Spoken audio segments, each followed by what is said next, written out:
時の日に作って飾りたいコスモスの折り紙ブーケを作っていきましょう。折り紙で作るかわいいブーケです。それでは一緒に作っていきましょう。コスモスのお花の部分ができたら真ん中に花芯を作っていきます。黄色の折り紙を半分に細長く折り、細く細く切り込みを入れて真ん中に花芯をつけていきます。こちらの動画は動画レッスン折り紙ブーケキットのダイジェスト版です。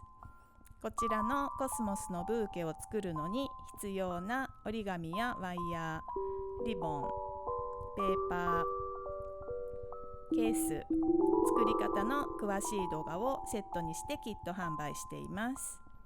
よろしければ概要欄をご覧いただきご利用ください。葉っぱがついたらコスモスをブーケの形に組んでいきましょう。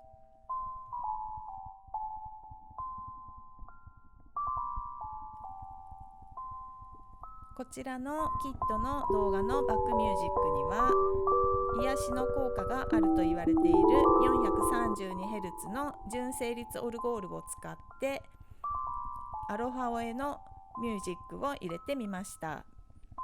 手回しオルゴールで演奏したアロハオエの音楽です。動画を見てコスモスのブーケを作りながら音楽の効果もお楽しみください。コスモスのブーケがお花の部分が完成しましたので、他のパーツと一緒に組み合わせていきましょう。パーツを組み合わせて下のハンドルの部分もきれいに仕上げていきます。輪っかを作って上に引き上げていきます。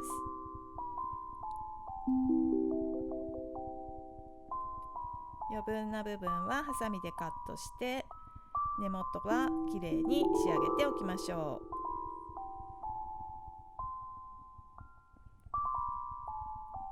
ハンドルの部分が可愛くきれいに仕上がっているので、小さなお子様でも安心して持って写真などを撮っていただくことができます。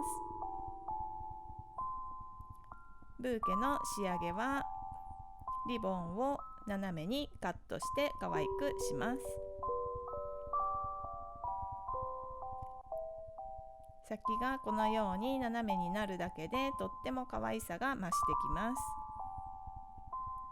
リボンをふんわりと折り曲げ、輪の方が短くなるようにカットします。コスモスのブーケ完成です。白い折り紙で作る白色のコスモスも清楚な感じでとっても人気です。皆さんもぜひ作ってみてくださいね。